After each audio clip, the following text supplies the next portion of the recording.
Good evening and good afternoon. Welcome everyone to the special program on faith, Catholic Church, society and culture. My name is Piotr Bednarski. I'm based in Poland, near Warsaw. Our interview today will be with His Eminence George Cardinal Pell, prominent prelate of Catholic Church. We are very privileged to have you with us. And Your Eminence, let me express our warm welcome and thanks for agreeing to participate in this event. Before we start... Yes, good, Peter. Have you lost me? Go ahead. Before we start, we should pray. Is that correct? Yeah, in a moment. We should pray in a moment, but I need to make a few organizational announcements. This program is organized by lay Catholics from Poland and Switzerland, EWTN Poland, publisher of Polish translation of your prison journal, Rafael Publishing House, and we are supported in this program by Zbigniew Przybyłowski, my co-host, Łukasz, Mirosław, and Jerzy Mycka, who are in the back office supporting us with questions, and Łukasz Chmielowski, who is in charge of IT. This meeting will last 90 minutes, and the participants will have chance to ask questions via chat box. We'll try to select some of the questions. I cannot promise all of them will be asked. Many questions are already there. Yes, I've lost the view. Yeah. We want to start with the Lord's Prayer in Latin, because this is the tradition of our meeting, and I would like to ask Łukasz to put the text of our Father in Latin on the screen.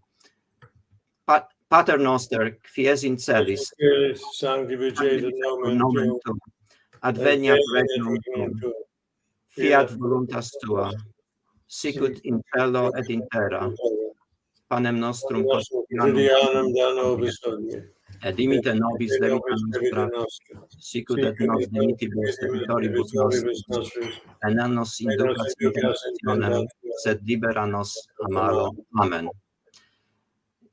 I will pass the floor to my colleague Zbigniew Przybyłowski to start the interview. Zbigniew, the floor is yours.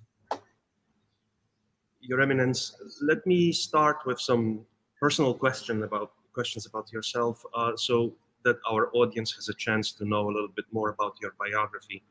I understand that your mother was a Catholic, a pious Catholic, but your father was a non-practicing Anglican. And my question is, how then did you become a believing Catholic? Was there a moment of conversion in your life, or were you always a pious person? And who taught you about God? Who transmitted the faith to you? No, I didn't have a big moment of conversion. My mother perhaps felt a little bit guilty with going into a mixed marriage. Back in 1939, these weren't very common in Australia, although there were many mixed marriages.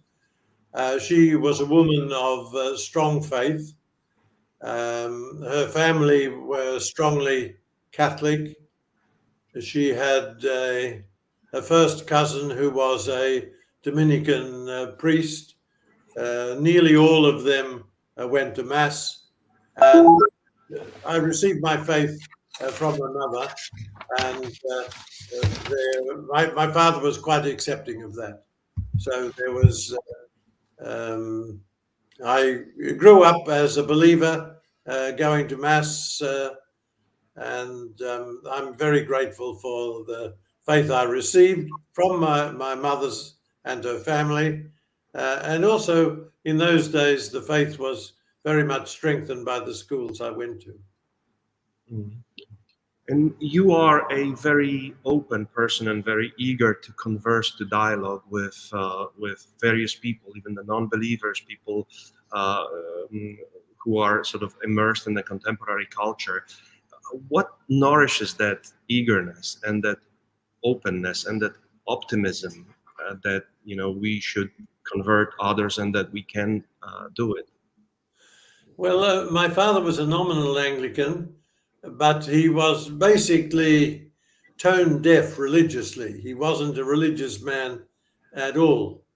and quite a number of my relatives on my father's side were not religious at all. So I grew up with people like that, and obviously I have a sympathy for them, but I think I have some understanding of them and their position. And obviously, I loved my father. He was very good to me, and so I've been heavily involved in ecumenical dialogue and in dialogue with people who have little faith and no faith. Including Richard Dawkins. That's right, yes. Well, that was a slightly different encounter, but we might talk about that later, perhaps. Okay. And then you became a priest and a bishop, an archbishop, a cardinal.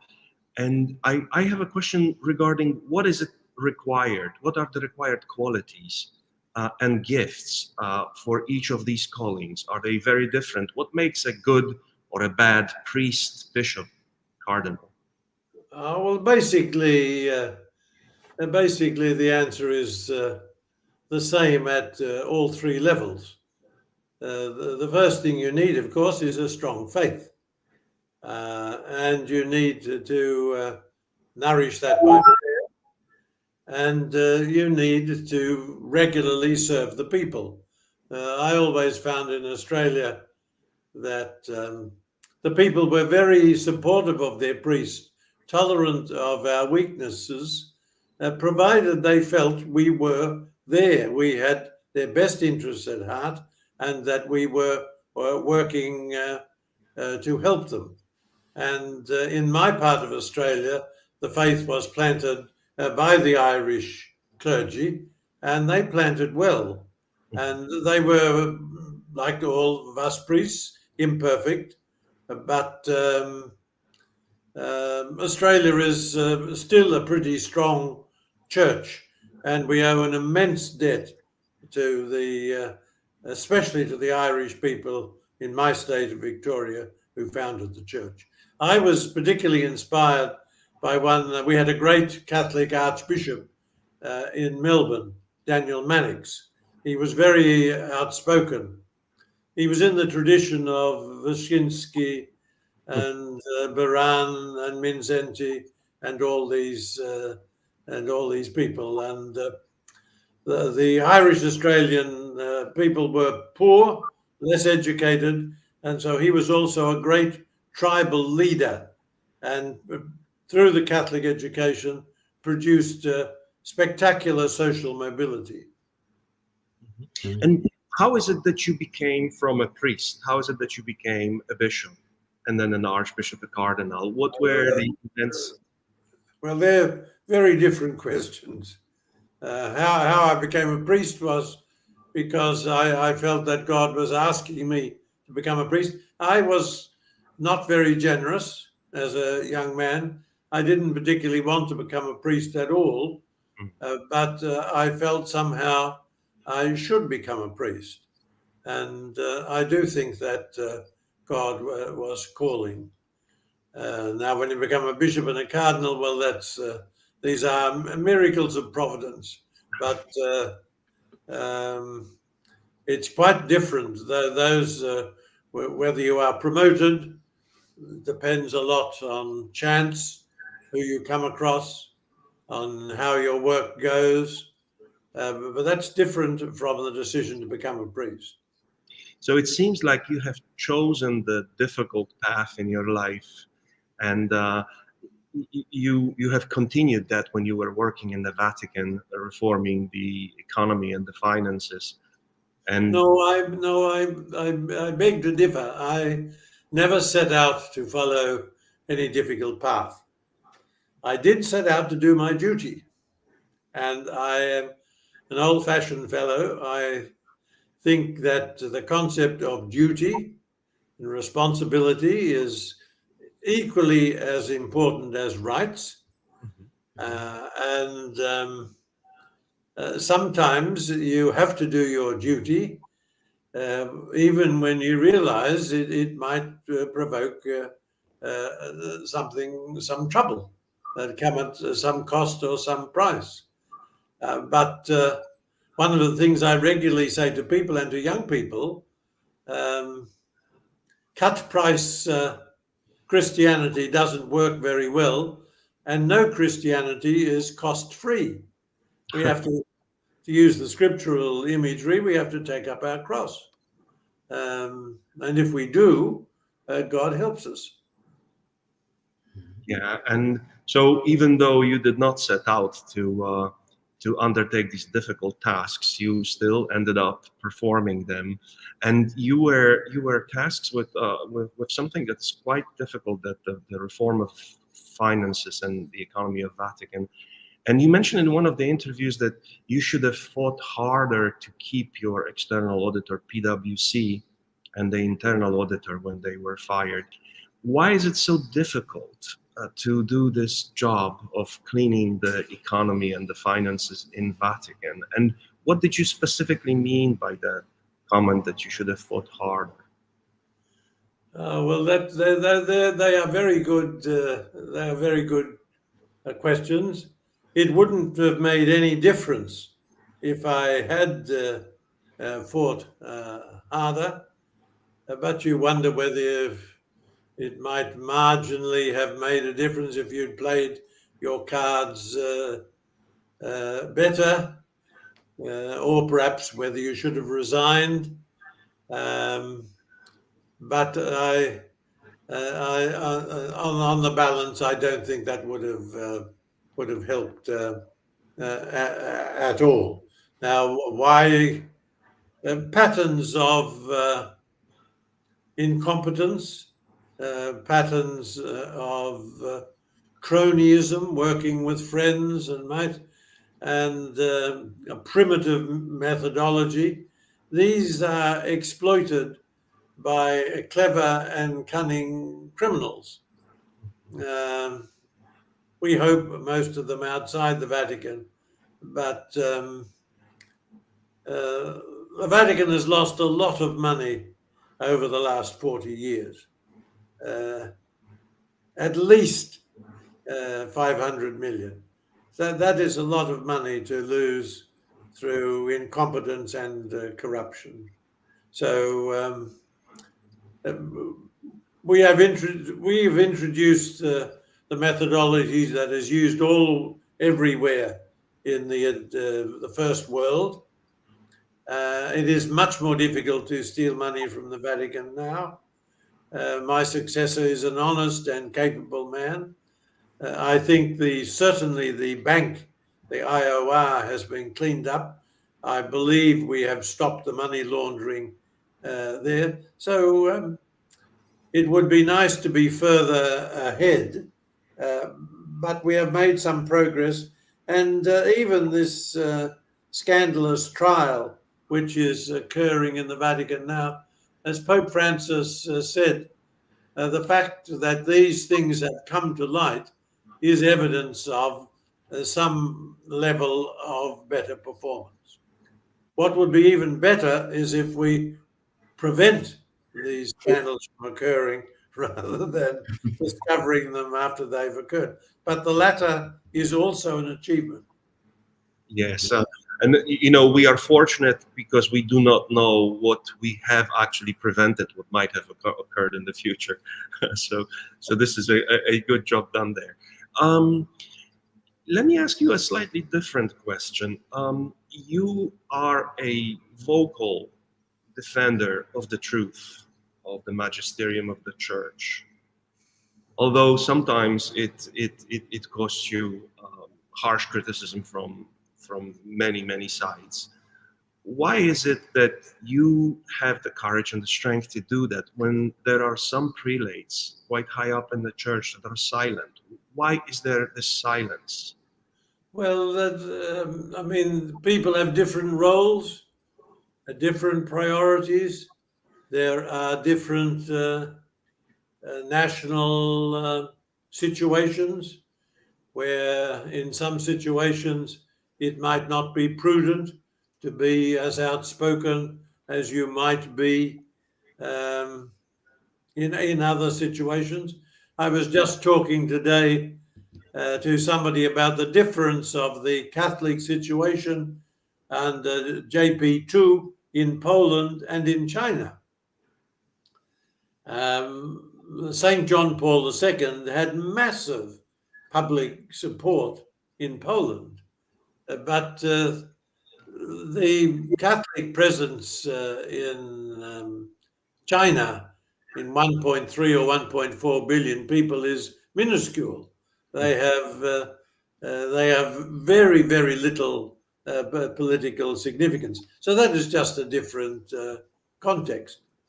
And I think I inherited, my mother is Irish Australian, my father was largely British. Both of these were strong people, and they both taught me that if you had something to say, you should say it, and you should not refrain from saying it simply out of cowardice or fear. And also that was instilled into us by our teachers, by the Christian brothers, the Irish Australian Christian brothers. And I'm very grateful for those examples. I might occasionally have said too much, but that is better than never saying anything. And so you were standing up against error inside of the church. And let me ask you this: where does the error in the hierarchy of the church, where does the error come from there? Is it because people are malformed in the homes, in the family, in the schools? Is it in the seminaries? Is it corruption later on when they're coming out of the seminary and are confronting the secular world? No, I think every personal story is different. We believe in original sin. Every one of us in our hearts has to battle against evil, against our selfishness, our desire for comfort and self-aggrandizement. The world, the flesh, and the devil are real. St. Ignatius of Loyola spoke about the two standards, about the battle between right and wrong. This is not just when armies clash in a place like Ukraine, but there's a constant struggle between good and evil in every society, in every family, and in every heart. And goodness comes in different forms, and so does evil. And so you're saying it's an individual question there. You do not notice any clear patterns of where the evil comes from on a grand scale inside of the church. Well, once again, that's a pretty leading and difficult question, and I suppose the answer would be different in each diocese, each religious order, and each nation. We all have strengths and weaknesses. In Australia, our weakness, our temptation is to think we can have the good life without God. There is there is an instinct for agnosticism in Australia. Now, in the past, at any rate, I remember a good Catholic writer said the Australian temptation is to trivialize Christ and not to persecute him. Now, I think that might be changing a little bit. The tensions in Australia used to be between Protestants and Catholics, between English and Irish, but the Protestants were strong Christians. Nowadays, of course, the significant tension is between the Judeo-Christian point of view and those who are aggressively secularist. And you are absolutely right. This is sort of a leading question because I wanted to sort of go to the point of, there's been a couple of big events in the last 50, 60 years in the history of the church, the revolution, sexual revolution of the 60s. And then some people are saying that some of the problems are starting with or around the time of the Second Vatican Council. And so my question was leading towards the fact, where are the bad priests coming from? Are they non-believers in the first place who sort of were not detected in the process of allowing them to become priests? Or are these people who were corrupted by the society? And that I mean in terms and in connection with the sexual scandals, and that's why I'm mentioning the sexual revolution of the 60s. Yes, well, once again, that's a very difficult question to answer. It can be. It's often impossible to enter into the hearts of people and to see what drives them. Now, I have heard in what were the communist countries, perhaps in Russia today, where the communists introduced to people, I certainly have heard of it in China, into the seminaries, who were explicitly agents, atheist agents of communism. Now, I don't think we had anything comparable to that in Australia. I do think the Second Vatican Council came, I think, at one of the worst possible times for a church council, because it coincided with the invention of the contraceptive pill. And that just didn't diminish the number of children. It, in a certain sense, it liberated, changed the nature of sexual activity from a sacred familial activity to a sort of a recreational rite. And then this hedonism was spread widely by groups like the Rolling Stones and the Beatles. It was a genuine cultural revolution. And then we had the 68 uprising in Paris and the continued dominance of the 68.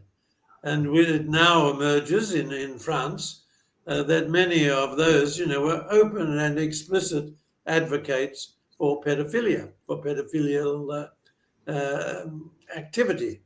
So the moral confusion from the sexual revolution probably increased the temptations and the difficulties in the 60s and the 70s. Now, it was a time of the prophets of doom, who were so castigated at the start of the council, perhaps for different reasons, were massively vindicated. Yes. At least in the first world, because I'm trying to find out how many priests left the priesthood. Some people around the world, some people said 100,000 did. Now, I suspect I have that is in my notes. I looked at some other notes and said 30,000, but I suspect the number is between that.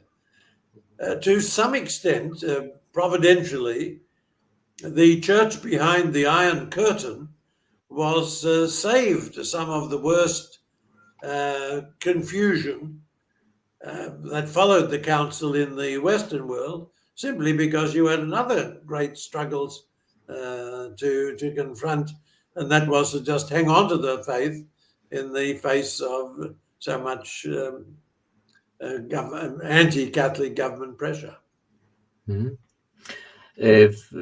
Cardinal Pell, let me switch to another theme which was so important, also expressed in your prison journal, sex abuse scandal in church and your challenge. When I read your biography by Tess Livingston, I was so impressed that Australia Church and especially the Diocese of Melbourne under your direction was the first to introduce already in 1996 Melbourne Protocol and Program Towards Healing, which was one of the first pioneering program to help those who are victims of clerical sex abuse.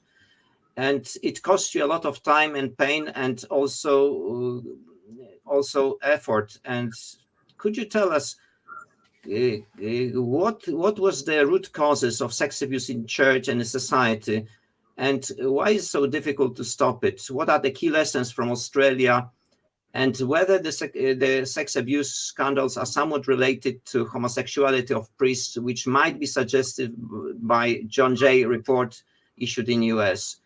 Any thoughts on that? Yes, I have plenty of thoughts on that. Whenever you have regular interaction between adults and young people, you have a potential for trouble and for sin. That will never change. So I don't think this problem will ever be completely abolished. But one advantage we have now is that we talk about it. Society is warned. Children are warned. It is on the radar. Until at least the late 80s in Australia, there was a great silence about sexual abuse in institutions. Interestingly, in Australia, at this moment, there is a similar silence about the sexual abuse of minors outside institutions, in families, in rural communities in Australia. Outside, people still don't particularly want to talk about that. There are still some areas that are taboo. Very, very few Catholic priests are technically pedophiles or pederasts, because probably 80% of the misdemeanors, the crimes, were with 14-year-old boys and older. So the statistics are almost unanimous, at least in the English-speaking world, that the Catholic victims are largely boys. There is something of a different pattern in the Protestant churches, where there is there's not such a high percentage of male victims. So we've made good progress. You have to face up to the problem, provide justice for those who have been hurt. We offered free counselling for those who have been wounded. I think in the past we didn't understand the damage that was done spiritually and psychologically to the victim. I think we underestimated the force of habit. I don't know whether that's the psychologically correct word, but the inability of people who are deeply pedophilic to change their behavior. A lot of bishops got into trouble because they worked and cooperated with psychologists who thought they could cure the great majority of these people. And in so many cases, that was proved to be untrue. So we offered monetary compensation. We put together the Melbourne response and towards healing with the cooperation of the police, with the cooperation of the government.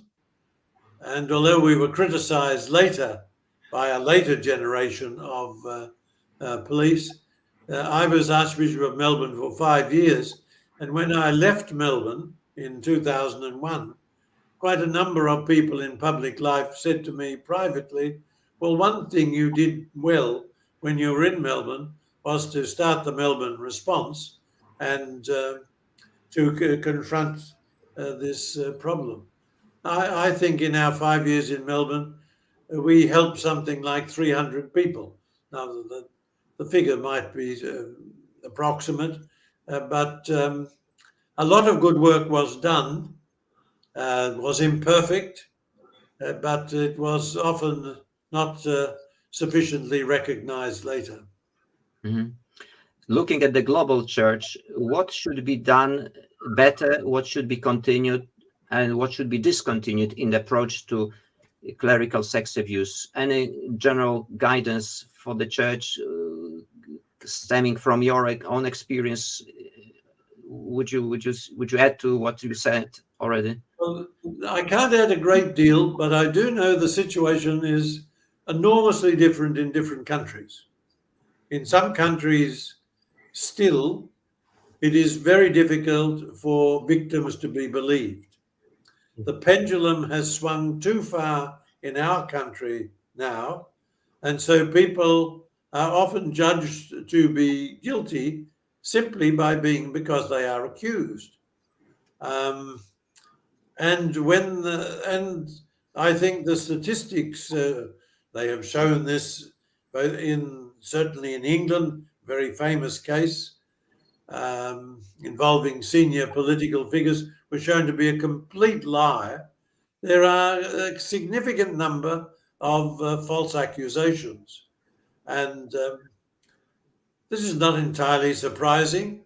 People are wounded, often by drugs, alcohol, years of suffering. Their memories are imperfect, and they imagine all sorts of things. Sometimes, of course, I think they might be tempted to tell lies simply for financial gain, for the recompenses that they receive. Now, I don't want to overemphasize the percentage of false accusations, but they do exist, and it is not a mark of a civilized society that people are judged to be guilty simply because they are accused. In that respect, you also became a victim of false accusation.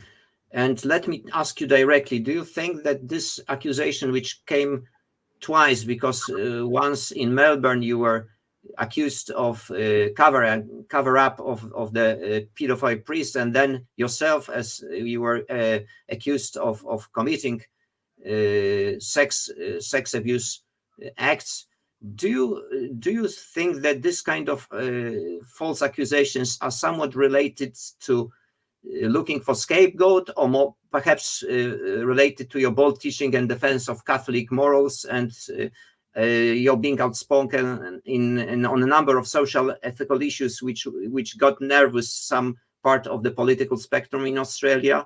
And in hindsight, do you understand why God's providence led you through such painful experience of prison? No, I believe very strongly in God's providence, but I regularly don't know what God is up to.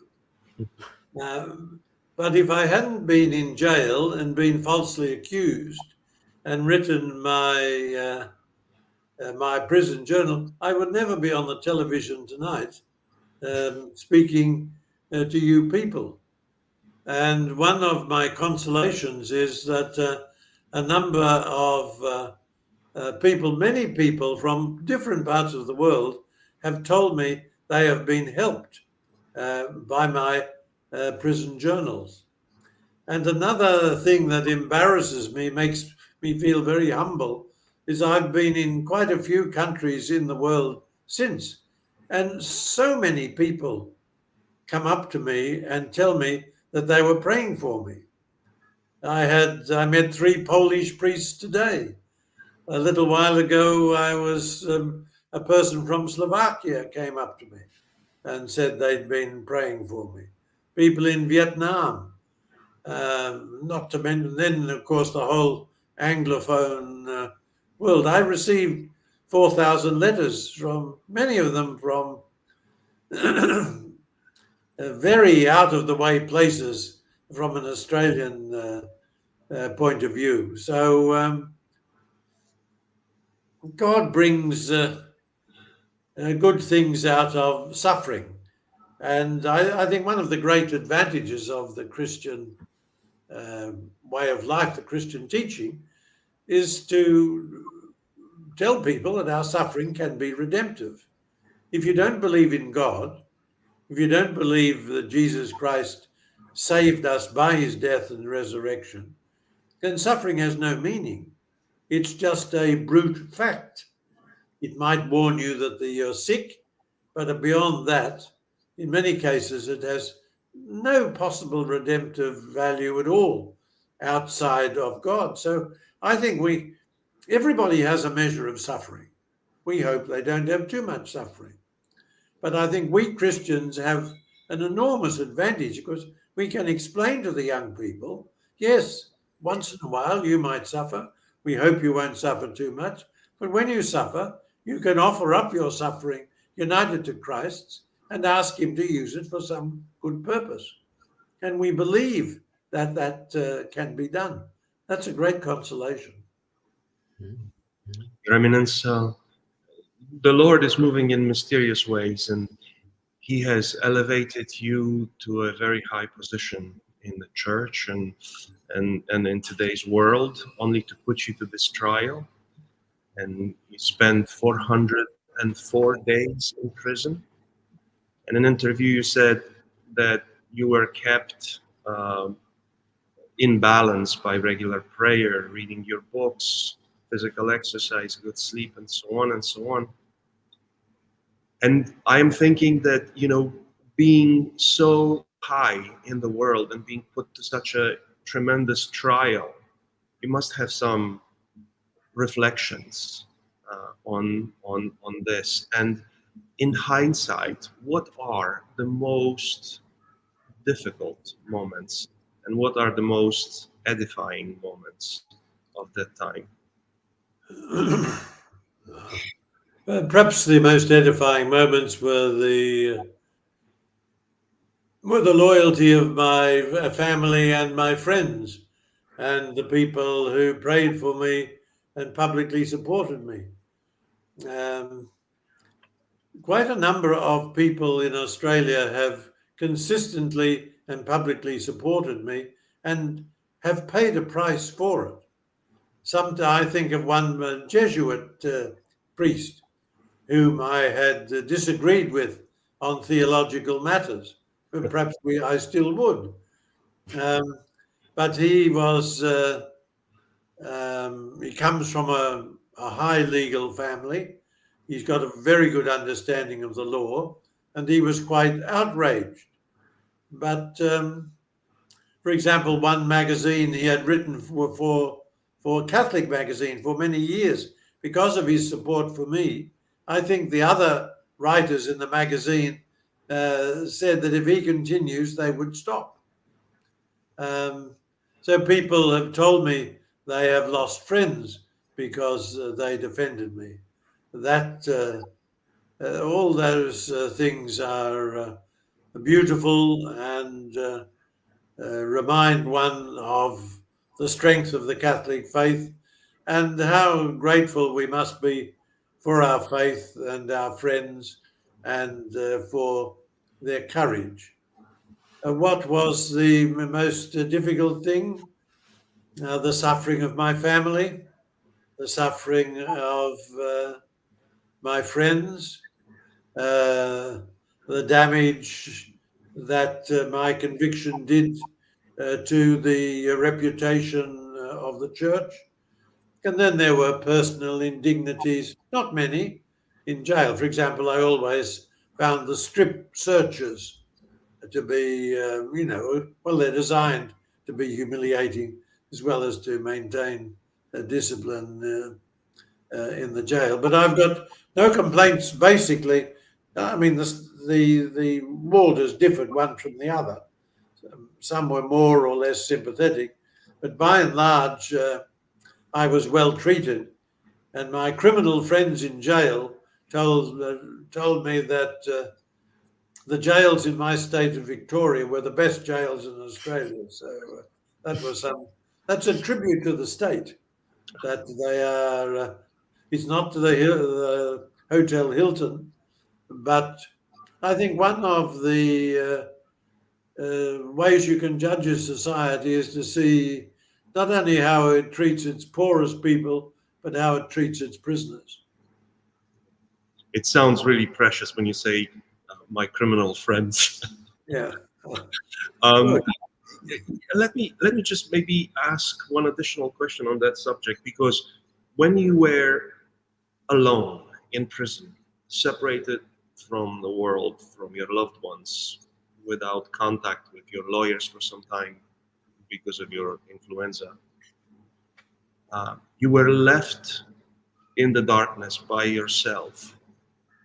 Where does a man find strength? What do we have to do when such a dark hour comes on us? Oh, well, we pray. And I remember thinking that. I had often said to young people, if you don't pray when you are in trouble, then your faith is weak indeed. And every now and again I felt slightly embarrassed, am I only praying to God because when I'm in trouble? But I had no embarrassment in doing so.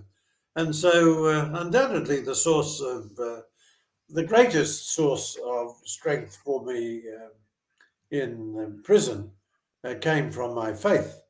The vow I was able to pray. I was encouraged by the letters I received. I was encouraged by the visitors that I received, the loyalty of my friends. Both the Archbishop of Sydney and the Archbishop of Melbourne came to see me. The former Prime Minister of Australia came down to see me. A couple of people I had worked with in the financial world in the Vatican flew out from Europe to visit me in jail. I was immensely heartened by the support I gave. A couple of the people I know a bit about are Thomas More and John Fisher at the time of the English Reformation, both killed by Henry VIII. Now, what was radically different, well, there were many differences, but no one in supported him. No one believed that he wasn't exaggerating the evil. John Fisher was the only bishop who stood against Henry VIII as the head of the church in England. Fisher had studied the problem of the papacy. I think he probably convinced More that the role of the successor of Peter is not a wonderful sociological example of historical evolution, eminently useful, but is rooted in the mind of Christ and is in the divine plan for the church.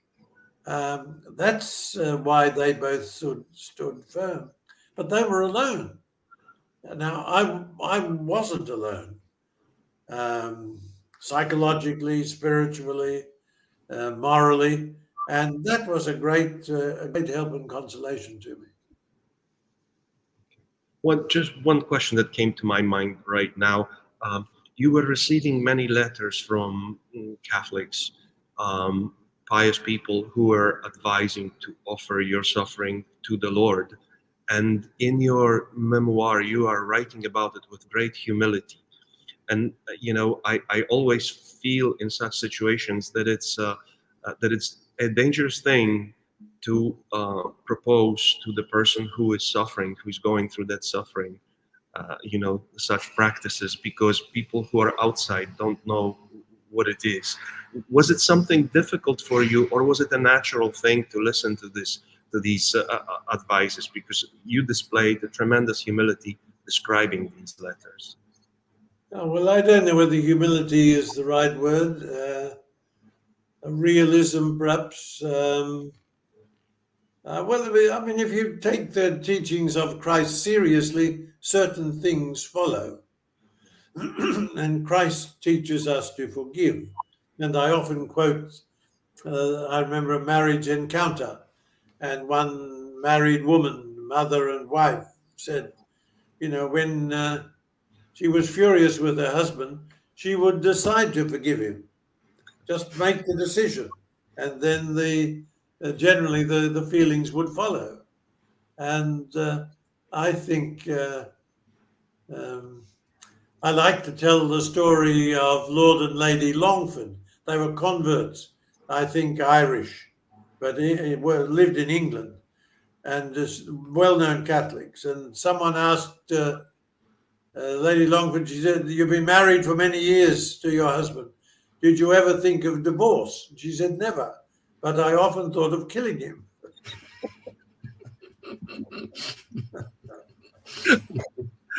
Okay. Okay. Well, let me ask you a different question then. When you found yourself in these difficulties, you were not supported financially by the church, so the church did not help to pay for your defense, and your defense was sponsored by donors. And I am thinking, what is your opinion about this situation? Because we see a number of cases where priests are most likely, or for sure, accused falsely, and they are left to their own devices. Do you believe that the church should have, or does it have, an effective mechanism of supporting the shepherds, the priests?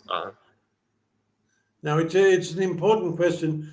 A preliminary distinction is that the members of religious orders, the religious order pays for their defense.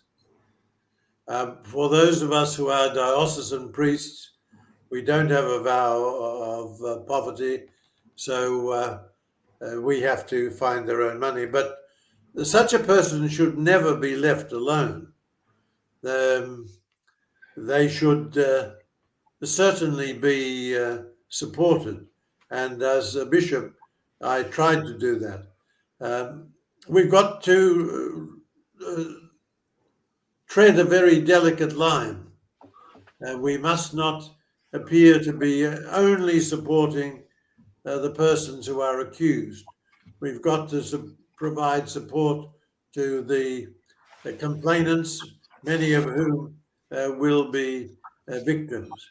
And I think what happens, at least in Australia, is that the priest friends and the family and other friends of the priest who are accused will generally support him and stand with him.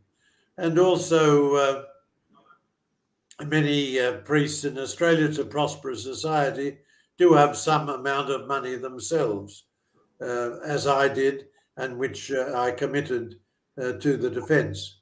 But so it's certainly a difficult problem. But I think the regulations we have in Australia, while they are imperfect, are as good as we can get them at the moment. I don't know about the financial.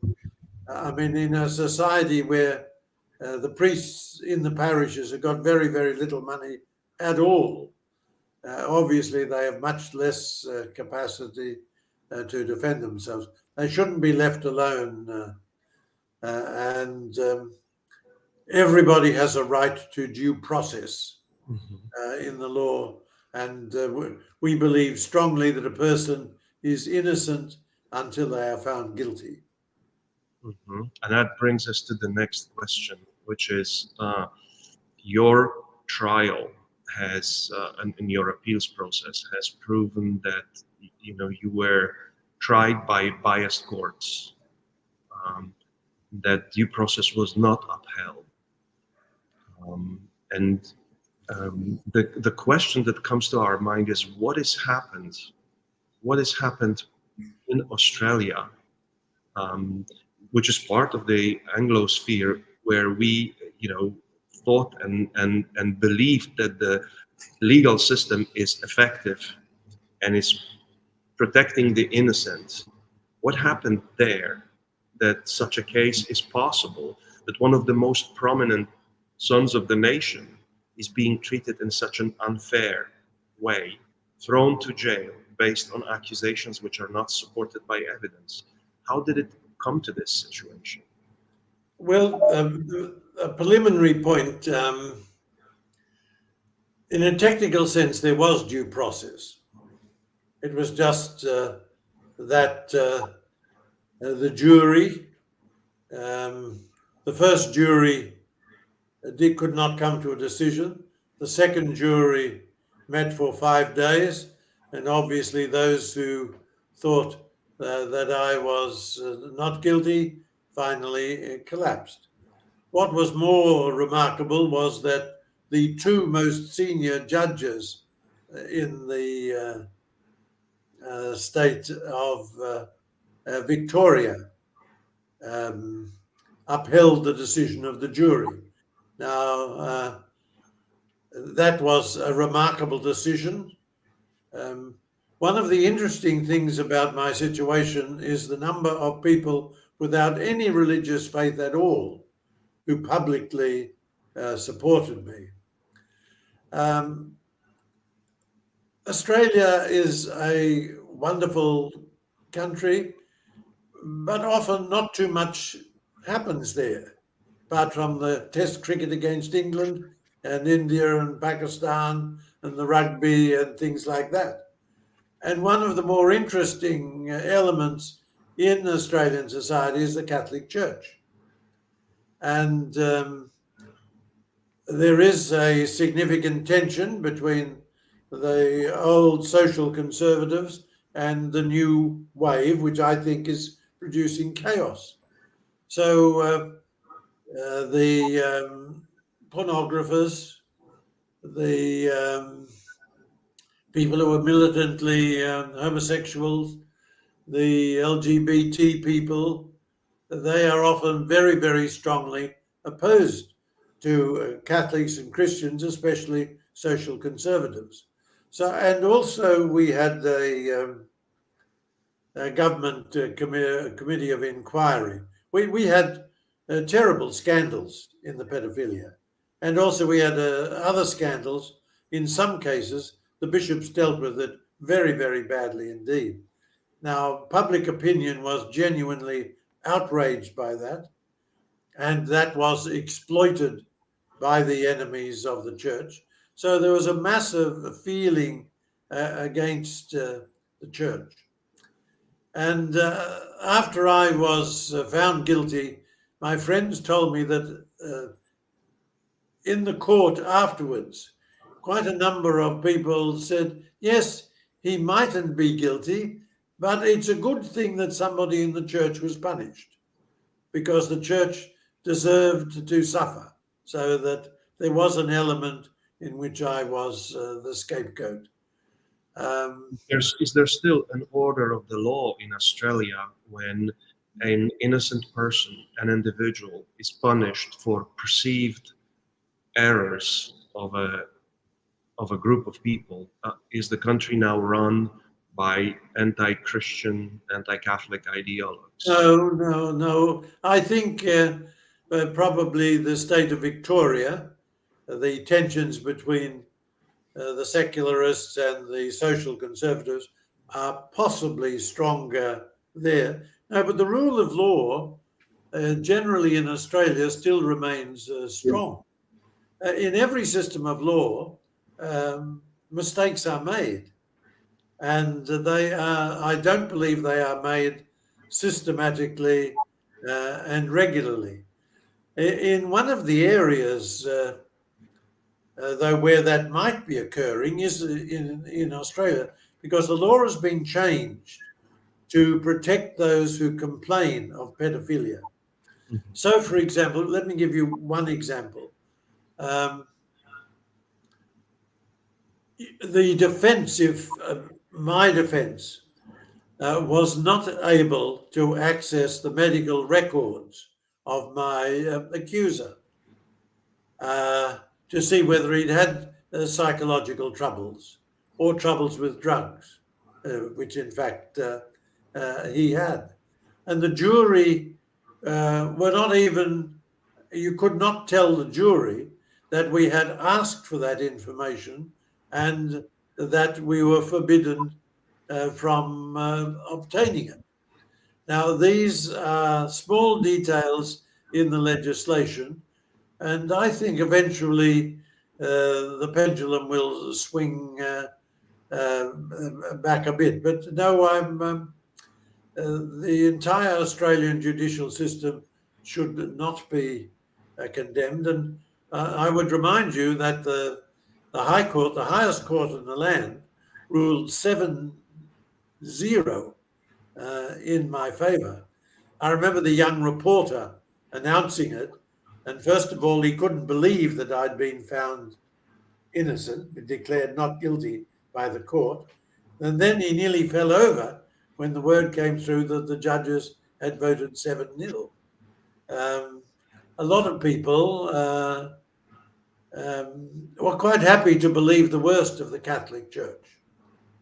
Because if you're teaching about sexual standards and then it is proved that those who are preaching are not following them, that is a good, juicy scandal, and a lot of people take pleasure in that. Let me move to another area which you already alluded to, which is the Christian approach to suffering. How to persuade contemporary young Christian or non-believers that our sufferings can be used for some good, uniting us with Christ, and that might that awareness of the meaning of the suffering can change a lot in our life. I know that, for example, Jordan Peterson, a Canadian psychologist, he somewhat speaks about that, about the suffering as a way to accept its suffering, as a way to become better man. Could you share your insights into that? Well, I think we need to talk about it. We need to just to explain what Jesus taught about suffering. Now, to some extent, that is reflected in pagan wisdom. No pain, no gain. And people understand that. And I mean, I've got no new revelations as a result of being in jail, but I have felt able to say to people, I'm more convinced than ever that the Christian mix works, that what Christ told us is true. There's no escaping suffering. We have to wrestle with it, either say it's meaningless or some good or some significance can be found in it. And of course, if we never encounter difficulties, there is very little development. If children are spoilt, not disciplined, given too many advantages, shielded from every challenge, that is no protection for life as an adult. And I used to say to the young people, if anybody presents to you a religion that doesn't require some sort of sacrifice, that is cost-free, it's not a genuine religion at all. Achievement comes at a price. Every achievement, good marriage, good family. Look at the hours of training that a great pianist or a musician or a painter or our athletes do to achieve that high level of performance. We simply need to tell people that. Sometimes people aren't ready to receive it. Okay. And also I used to say to the young people, have a look around at the adults that you admire and see what principles they have that has sustained them in their life. But we have to talk about our beliefs. And then what is even harder, though, is to, however imperfectly, to live them, so that people can say, "Yeah, well, he's imperfect, but at least he's trying to be sincerely faithful to his principles," or her. One of the illustration of this suffering is persecution of Christians. Christians are, according to many reports, considered one of the most persecuted group globally. And we see this kind of diminishing religious freedom and freedom of conscience also in the Western, in first world, not to say China and other countries. And do we see, recently there was imprisonment of Cardinal Zen in Hong Kong. He was released on bail later on. Do you see a new wave of persecution of Christians? Are the words of late Cardinal George of Chicago that I will die in the bed, but my successor might die in prison, are going to materialize? And in that context, one additional question: how we would interpret this secret deal between Vatican and China, when we know that in China, after this deal, the persecution even increased? We in this part of Europe don't understand that, because we've got in our minds the diplomacy of Vatican in the 70s in Poland, when so-called Ostpolitik really was a subject of manipulation by communists. Could you comment on these two elements? Well, we have, first of all, I would like to say, we are different from China in the democracies. The Chinese people cannot fight and organize and put up candidates and conduct their propaganda and try to convince people to vote in the elections for views that are compatible with Christianity. So now before I will talk about the China, but before we get to that, that's one of the differences I have with Rod Dreher's Benedict option. We must not withdraw from the public square. We must realize the advantages of living in a free, democratic society where we still enjoy basic free speech. And Christians must, I believe, organize politically to defend our rights. Not only do we have the freedom to do that, I think we have the obligation to do that. Now, in terms of China, I would presume that the Vatican efforts are well-intentioned. They're trying to get a bit more freedom and peace for their Catholics. Now, I don't know the situation in every part of China. I do suspect, I've been told, I've been there 3 times myself, but that was 30 years ago, just after Tiananmen Square. The situation religiously varies enormously, but in some places at least, it seems to have got worse. Now, I think if you make an agreement and you get nothing out of it, and in fact things would seem to be going worse, then there's got to be some good reason for the treaty to continue. And if no benefit is coming from it, well, we put it to one side. But I do want to explicitly pay tribute to the faithful Catholics who have remained loyal to the papacy since Mao Zedong came to power, I think in the late 40s. They have remained faithful in all that time and their heroism and their loyalty. I pay tribute to it, and I acknowledge their contribution and their heroism, and I'm so distressed that they have to suffer. I know Cardinal Zen. I admire him greatly. I've learnt about Jimmy Lai, the man, the tycoon, great fighter for freedom, who's decided to remain in Hong Kong when he could have fled and is now in jail. These men are genuinely fine men. They're genuine heroes, and I support them.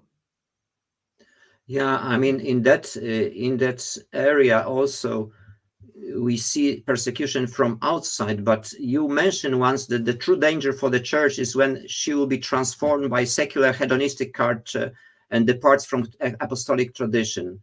And we see this kind of trend when in certain former Christian countries, even leading prelates promote unorthodox teaching contrary to gospel, especially on human sexuality, human anthropology. You take on that. What shall lay people do in that situation when you see this penetration of hedonistic culture? We open to this culture.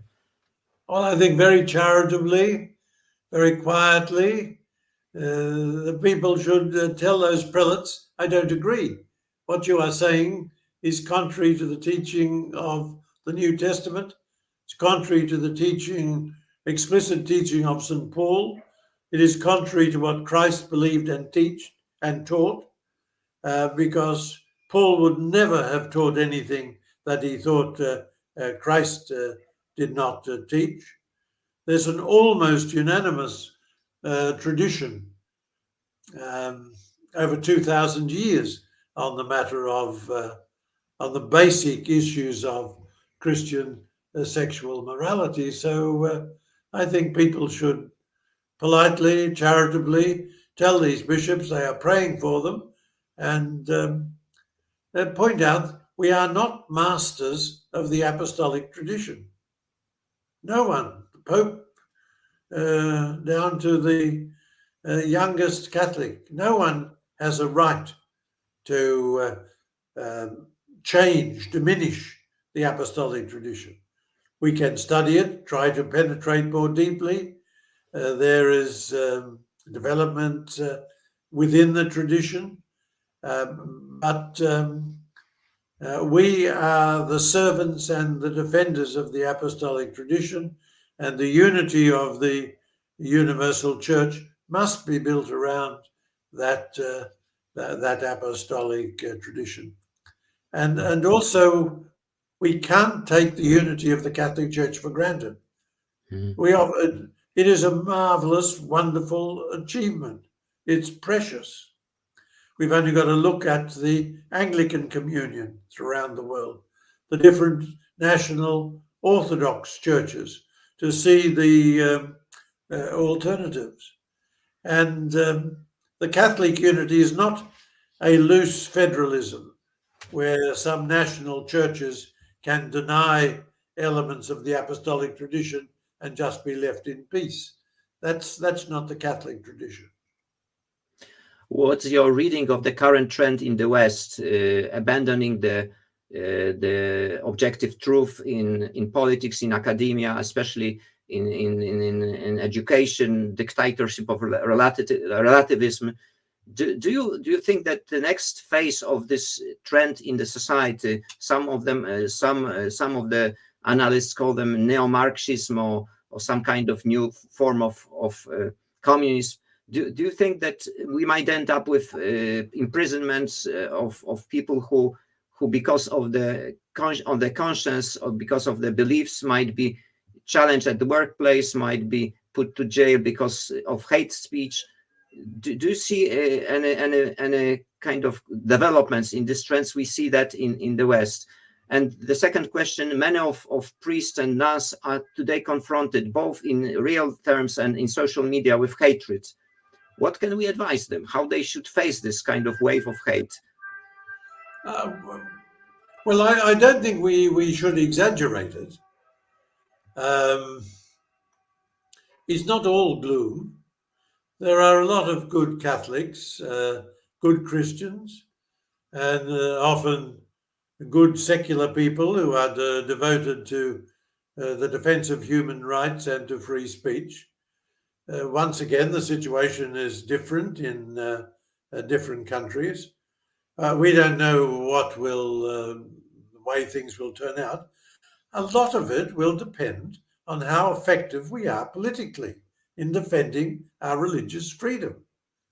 And I think that certainly should not be led by the bishops, but the bishops should certainly encourage Christian social conservatives to be politically active, to defend religious freedom. Now, we might not be entirely successful. Things might go from bad to worse, but life is full of surprises. Very few people predicted the collapse of communism in Europe, Eastern Europe, and Russia, and it collapsed without violence. One of the things that we have to point out is that the alternative to the Judeo-Christian teachings in the Western world is not another less perfect, coherent form of paganism. It is chaos.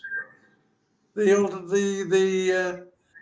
alternatives are wrecking society, destroying families, destroying young people without men in their families, drugs, alcohol, divorce, pornography.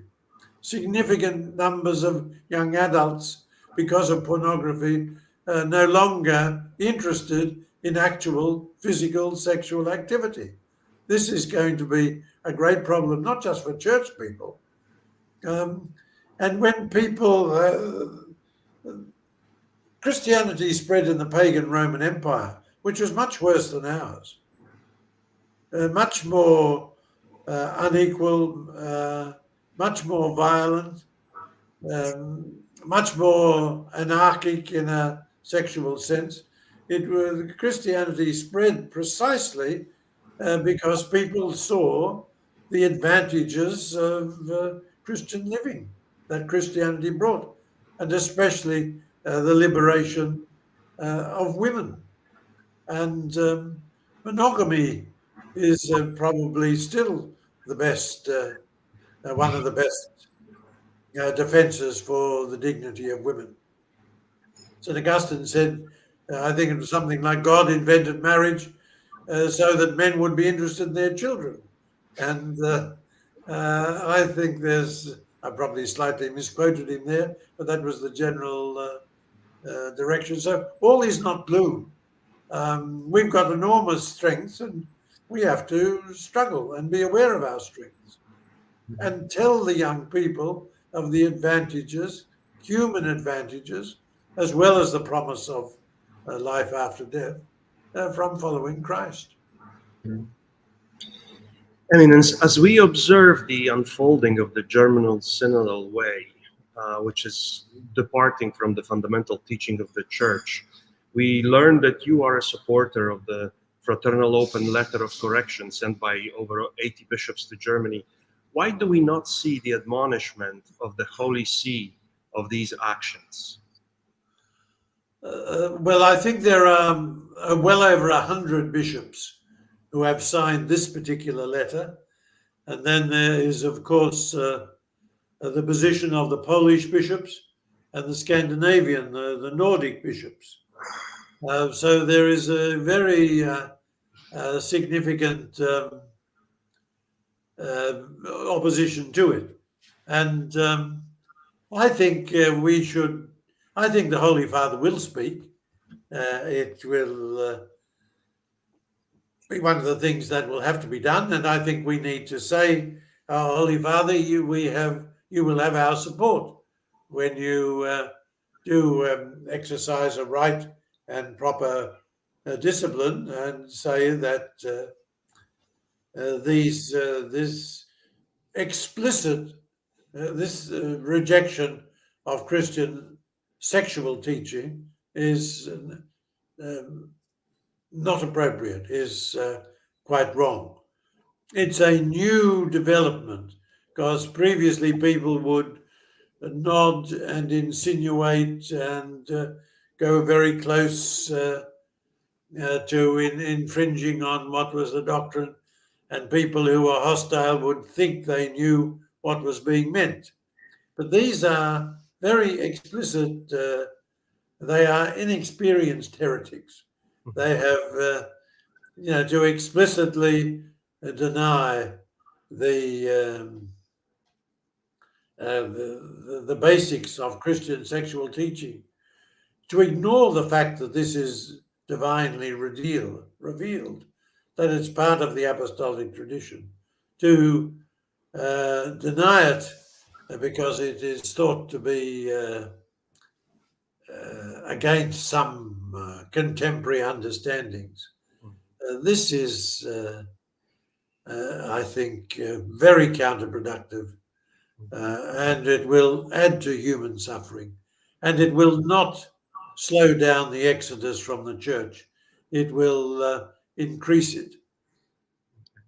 And do you believe that this lack of intervention of the Holy See is sort of leading to a Protestantization, if you will, of the Catholic Church, and sort of the undermining of the teaching authority of Rome and the doctrinal unity of the Church and the role? The classical Protestants believe very much in the Christian teaching on sexuality, so that whatever is happening, it is not the Protestantization, a radical liberalism, a radical adaptation of the understandings of the modern world. So we have two alternatives.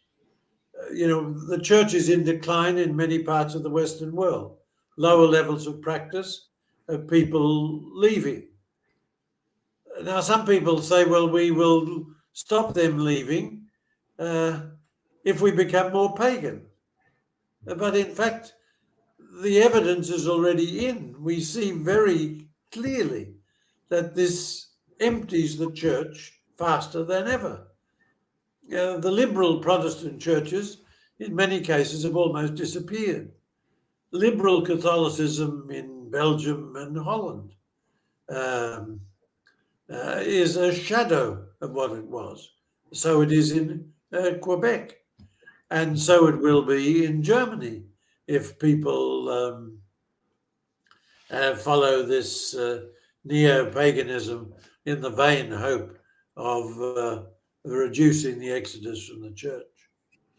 Okay, but it does lead in a certain way to a decentralization of the church, a concept that I believe that Cardinal Martini was promoting in the past, does it not? Well, I mean, that undoubtedly, we don't know where this synodal way is going. This document on synodality doesn't explain that. But what is one of the ironies of the situation, of course, is that we have a pope who very much believes in the papal right to intervene anywhere in the world. And we have probably not had such an interventionist pope for not just decades, possibly hundreds of years. So it is the complete opposite of local freedoms. And so how do you see the trajectory of this? Because you say the Pope did not utter where this road is leading. How do you see where it is going? Because we are looking at it and we are puzzled. And sometimes it can lead to two different dioceses on two sides of a river having completely different moral teaching or even doctrinal teaching. Where do you see that this is taking us?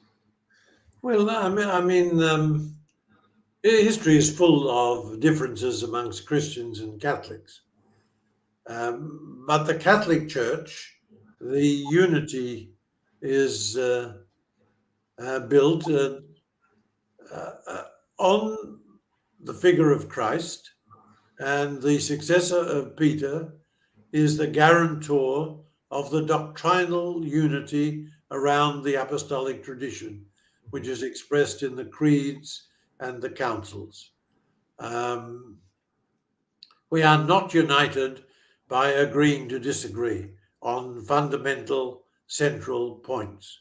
That is not a Catholic option. Mm-hmm. And so we are having a difficulty understanding where this is supposed to take us. We see that there are people invited to participate in this process that are clear dissidents from the faith and the church. Some of them are open enemies of the church. And we as lay people are puzzled about the sort of purpose of this. And we are wondering what our position should be, what actions should we take. Would you have any words of advice of how we as lay people should act in this situation? Well, I suppose it is well intentioned. They want to hear from people who are no longer members of the church about why they left. The wisdom of their presence is something that could be debated. But what I think we can say very explicitly is that this is a meeting of the Catholic Church. Fortunately, we cannot say that the teachings of the Catholic Church are put into suspension while we discuss them. The Catholic doctrines of faith and morals remain as an essential framework. Now, some people might say, well, we disagree with that, and they have a right to free speech, but they have no right to change basic Catholic doctrines or to suggest that somehow they are in limbo for the duration of this discussion. It is a Catholic gathering under the Pope and under the bishops. And the Pope and the bishops have a divine authority to teach, not to be the best theologians. Many of us as bishops are not great theologians, but we are guarantors of the apostolic tradition. From St. Irenaeus towards the end of the 2nd century, he said, the same doctrine is taught in France, Gallia, and in Germany, and in Italy, and in Spain, and in North Africa. And that is our boast today on the core Christian teachings. And the ancient people wanted to know that they were being taught what Christ taught and what the apostles taught. And so often they went back to the churches founded by the apostles, and especially to the Church of Rome. Rome would give the final tick on what was genuine doctrine, what cohered with the teachings of Jesus, and that's the first and most important criterion. Your Eminence, I must ask a question about the Benedict way. We are living in a world that is hostile to Christians, to Catholics, and we as parents are seeing our children, finding themselves in a situation where they need to choose whether they want to follow the path of career or remain faithful to their religion. And in this famous book, Rod Dreher has written about St. Benedict's path and how we should isolate ourselves from the world. Would you share your opinion about this concept, and what is your attitude to that? I think it's a very interesting and stimulating book. I reviewed it, but as time, and I didn't like its central thesis. I think it is a little bit of German elitism, but increasingly I have come to see that we must not vacate the public square. We must stay in public life and discussion and struggle to protect our religious freedoms. Because if everything goes against us, only a minority will be heroes. And I'm very much in favor of ordinary weak people like myself that can be carried along a bit by the correct sociological traditions. Now, the great counter-argument to this defeatism, this flight from the world, is, I think, the coming decision of the Supreme Court in the United States, which will overturn Roe versus Wade. Now, they've been able to do that because of 50 years of struggle by the pro-life forces, which has convinced majority opinion in the United States that most abortion is wrong. They don't believe that abortion is always wrong, but this is an example of the sort of public struggle that we need to engage in. So I can see in Australia and other countries, which I know a bit, we will have to struggle to so that in our Catholic schools we can continue to teach the Christian religion and still receive government funding. We will have to struggle to so that our Catholic hospitals are not forced to perform abortions or practice euthanasia or our retirement homes. We will have to struggle to defend these rights, and I think we should. And I think that with effective leadership and persistence, that we have the capacity to politically defend these freedoms. That's what democracy means. Now, the Irish Australian Archbishop, I quoted Mannix, who came to Australia. He took over in about 1913, I think, and he died in 63. But he said Christians must not forget the radical change in their situation that democracy brings.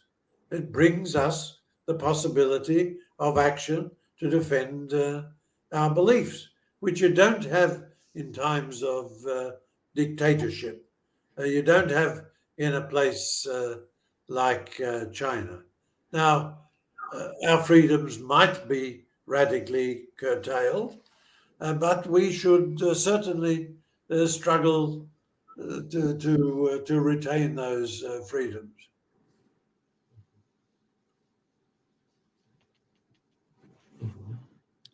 I think we are slowly coming towards the close of our time. I would like to ask you two questions. One is the one that is very burning and current issue for us here in the eastern part of Europe, and that is the war in Ukraine. Could you provide a little bit of your reflection on the situation that we are seeing, on how should we treat this war? It's clearly a war of aggression of one state against the other. And some messages that we are receiving are not as clear as we would think or sometimes even hope them to be. Well, every war is a disaster. What is new, of course, is that now through our televisions, we can see the extent of the devastation and destruction.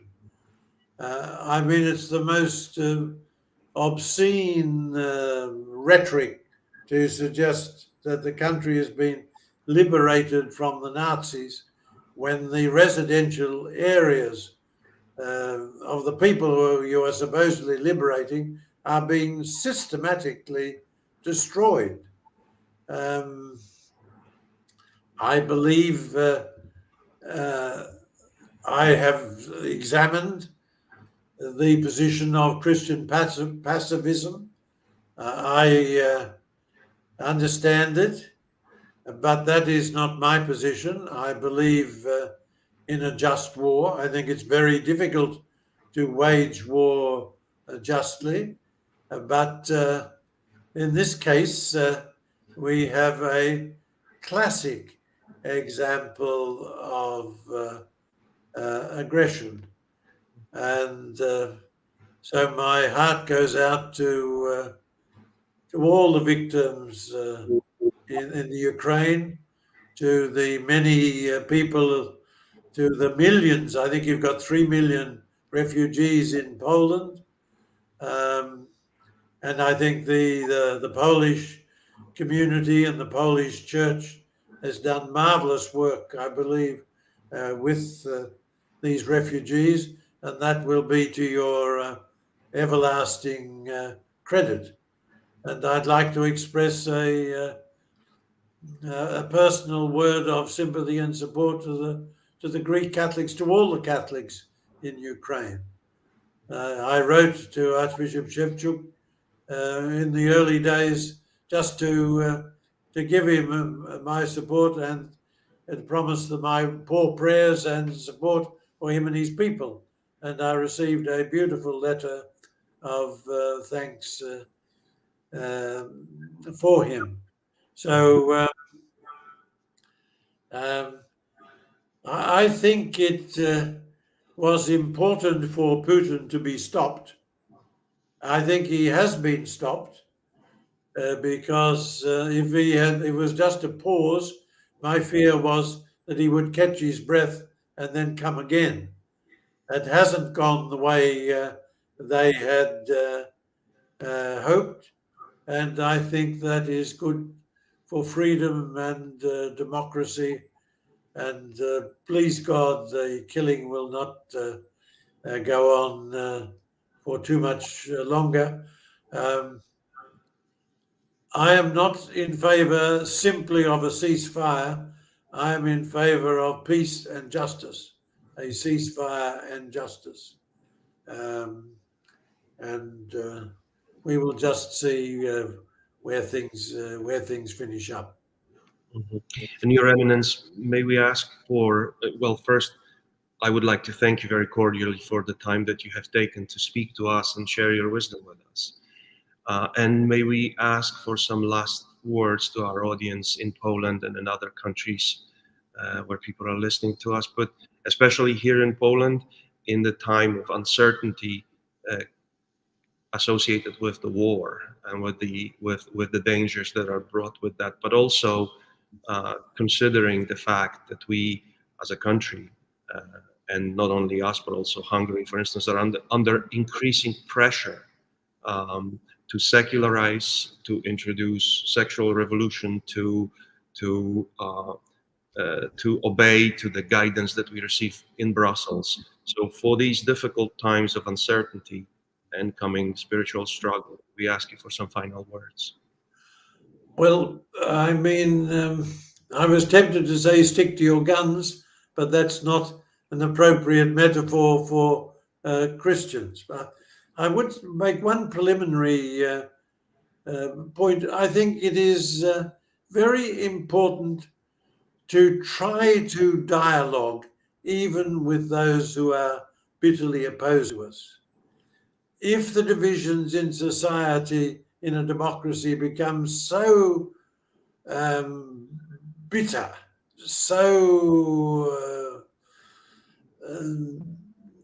deep that people hate one another, they refuse to talk to one another, that is a failure of democracy. So we have to continue to talk across our differences.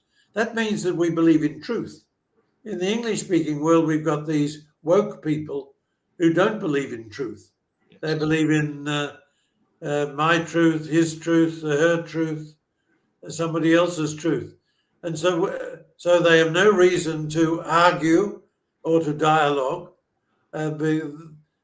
Just whatever version of truth can apply power most successfully triumphs. That's not our approach. We believe in truth. We believe in reason. We believe in dialogue. And I think we should point out to people, don't just examine what we're doing. Don't just examine the costs, the hard teachings of Christianity. See the everyday consequences of the alternative vision of life and the wreckage that it produces, the havoc that it produces in broken families and children who feel that they don't belong, children who've never known a father, taking refuge in drugs and alcohol and pornography. In Australia, we have one of the best societies in the world, very prosperous. We have one of the third or fourth highest male suicide rate in the world. Quite an extraordinary development. I remember I was in Zambia. 40% of the people there had HIV/AIDS. There was no suicide. I came back to Australia with all our blessings, and we've got this high suicide rate. So Christianity is true. Christianity works. We've got to, however imperfectly, try to practice that in our lives and just continue to explain this patiently, charitably. And if people hate us, we must work hard not to hate them, not to return evil for evil. That's what Christ wants. Thank you Can very I much. please ask you for final blessing for our audience, and with deep gratitude for this meeting, we wish you all the best and God's blessing in your mission. And please give us your final blessing, please. Thank you, Peter. Thank you, Zbigniew. May the blessing of Almighty God, the Father, the Son, and the Holy Spirit come down upon all of you who are listening. Continue to keep your hearts full of faith and hope and love, and continue to give you the gifts of wisdom, courage, and perseverance. We make this prayer through the same Christ our Lord. Amen. Thank you. Thank you. Thank you, Your Eminence. God bless. God bless you. God bless you.